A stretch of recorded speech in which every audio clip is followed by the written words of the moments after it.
Hi, I'm Robin. I'm the rector here at St. Mary's Episcopal Church. I've been here since September of 2019.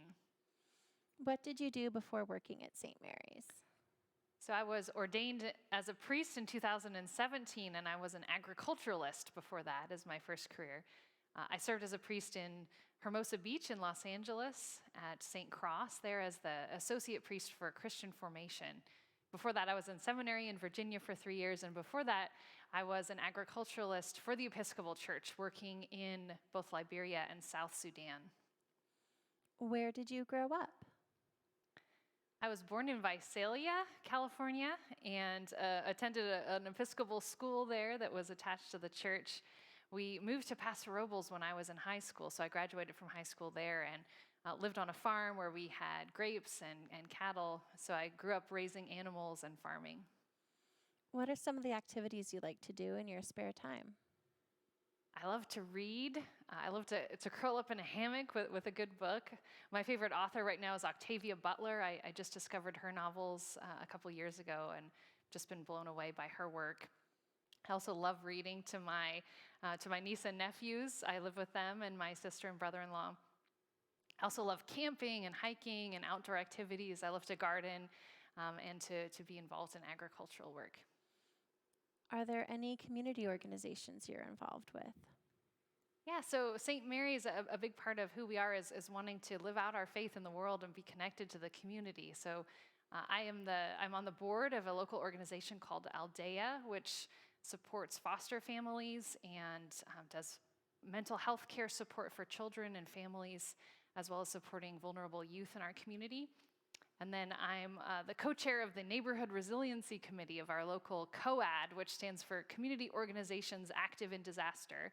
And it's a way of organizing all the faith communities and the nonprofits in town so that we can work together, both to help prepare the community become more resilient in case of disaster. And of course, we've had so many disasters here in Napa that a lot of our work is also in recovery and helping the community to recover. So in our neighborhood subcommittee, we're really focusing on hoping and trying to help neighbors become more connected to one another, really building the strength and connection of our community from the neighborhood level up. I'm also involved in organizations on my personal time. I'm still really involved in tropical agriculture. I do some curriculum support writing work for, especially around tropical agriculture curriculum for subsistence farmers, which was my career before and still an area of interest and passion for me. Have you always been an Episcopalian? I have. So my mother's mother's mother, I think, became an Episcopalian when she emigrated to the United States. And so it's been passed down through the women of my family. And being a part of this tradition was important to me. My mom was really involved when I was a kid and was a volunteer and taught Sunday school and also taught religion classes at our little Episcopal school.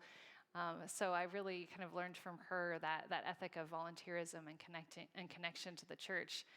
And then when I was an adult, my mother discerned a call to ordination and became a priest. So she also serves as a rector, as does my older sister. Is there an event at St. Mary's that stands out in your mind? Well, I would say my favorite event at St. Mary's would be Holy Week, which is not a single event, but a whole series of services. And for me, it's the culmination, the highlight, the coming together of the story of what Jesus' life, death, and resurrection are all about in our own lives, the living through of that story. And I think that just participating in those liturgies can be so transformative. Is there anything else that you would like to share with us? I would just love for you to know that St. Mary's is an open and loving and inclusive community that we welcome everyone, whether you're seeking, whether you are not sure who God is and what this whole religion thing is about, whether you consider yourself spiritual and not religious, whether you've found yourself hurt by another religious tradition or you've been an Episcopalian your whole life. You are welcome here. Our communion is open to all people who are seeking God, and we hope to meet you. We hope that you come and join us, because every person that joins us changes who we are as a community and helps us to reflect more fully who God is and who God is calling us to be.